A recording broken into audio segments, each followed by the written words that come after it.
Shalom, friends, and boy, am I glad to call you friends. In these times, friends are so important. And you have friends, work friends that would risk their life. If you're in a bind, you're in a tight spot, they would do everything to rescue you. Here in the Army, let me tell you what, the guys here in this Combat Engineer Corps elite unit for special missions, Yahalom, they'd give their life for me if they had to. I'd give my life if I had to for them.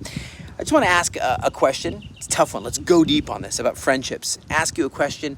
Many Israelis are talking about this. Friends of Israel are talking about this. And the question is, does America really have Israel's best interests in mind?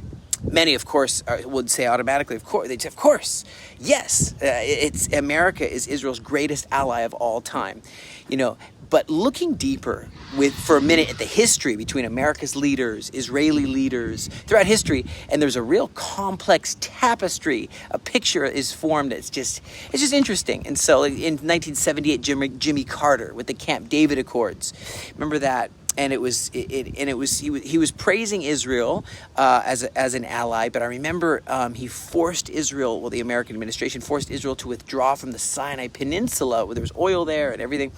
After 1967 war, we got the Sinai Peninsula in exchange for a cold peace with Egypt, and he inserted also the Palestinian issue as a core demand. And in recent years, Jimmy Carter even said that Hamas is committed to peace. So what about 1982 Ronald Reagan? He glowingly shared about Israel and America, and we're together. His administration did turn a blind eye when the first Lebanon War happened. I fought in the second Lebanon War, but in 1982 we were entrenched in the mire of war. People died. I've been to funerals. I've been to memorial services of those soldiers. And look what Lebanon looks like today with Israel. Lebanon and Israel, wow, it could blow up into Lebanon 3 war any second. Bill Clinton, the Oslo Accords in Norway, and they met there, and there was these dividing to area A, B, and C, dividing up the land. And of course there was a floodgate of Palestinian suicide bombers after that, after the year 2000 Camp David summit. And I remember it was called the Intifada, just waves of explosions, suicide bombers. And Clinton bullied Netanyahu into offering the Palestinians sweeping concessions on Jerusalem as the part of the head of what would be a state of Palestine. And Arafat just rejected everything that was offered him, and he sparked a second Intifada. So, and then you have Bush. He stressed the unshakable commitment to Israel and America, but then he obsessively, harangued Israel over Judea and Samaria, and even we say, what is it? Get the Jew out of Judea. That's where we began that's where Jew comes from, Judea, and saying remove all cities, all dwellings of Jewish people in Judea and Samaria, give it over to a Palestinian, and what do we get? More violence, more corruption, and rejecting every offer. 5 different offers for a Palestinian state they just rejected. Got Obama. I'm going deep. Obama, and so he just really didn't like Netanyahu or whatever. He snubbed Netanyahu a bunch of times and had some thinly veiled tilt, it seemed like, towards the Palestinian position. And then we have Obama's treatment of Iran. Iran nuclear deal, as Trump said, it was a bad deal. And billions of dollars released that were frozen. This Iranian nuclear deal was viewed as leaving us exposed to an existential threat. I mean, that's the threat that they were saying. And now Ahmadinejad, who is screaming for our to nuke us, he's running now after Raisi's gone. He's running for presidency now. And there were reports that Obama prevented an Israeli operation against the Iranian nuclear project, but that's all hush-hush, of course. I remember some of those things. It's like, are we weakening the allies? What's going on?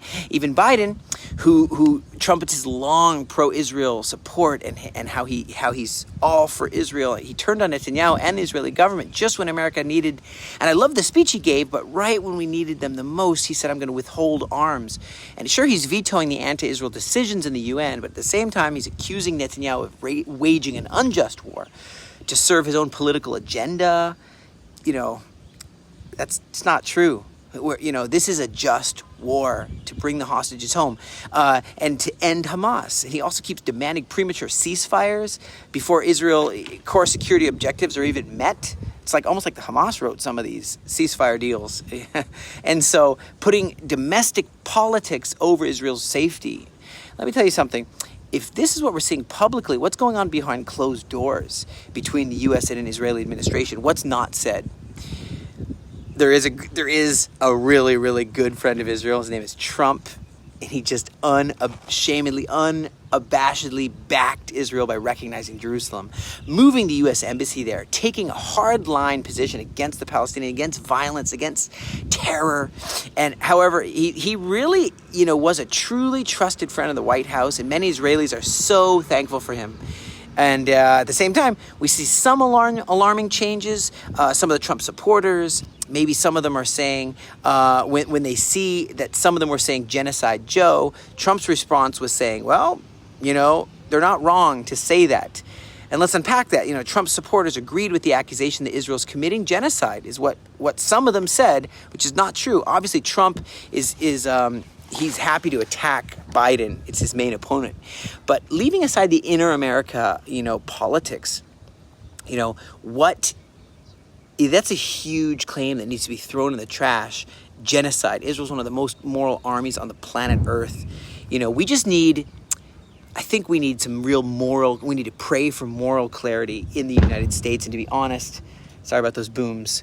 To be honest, it's only going to happen with a true turning back to the God of Israel, back to the Bible, back to what, make America great again. It's save America. This is what it is, turning back to the God of Israel and letting a revival breaking forth. That is what it is. The United States needs it.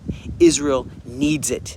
And God's gathering the Jewish people back here. And it's time that we say, let's pray for America and Israel, and for this relationship to enter its full and true destiny together.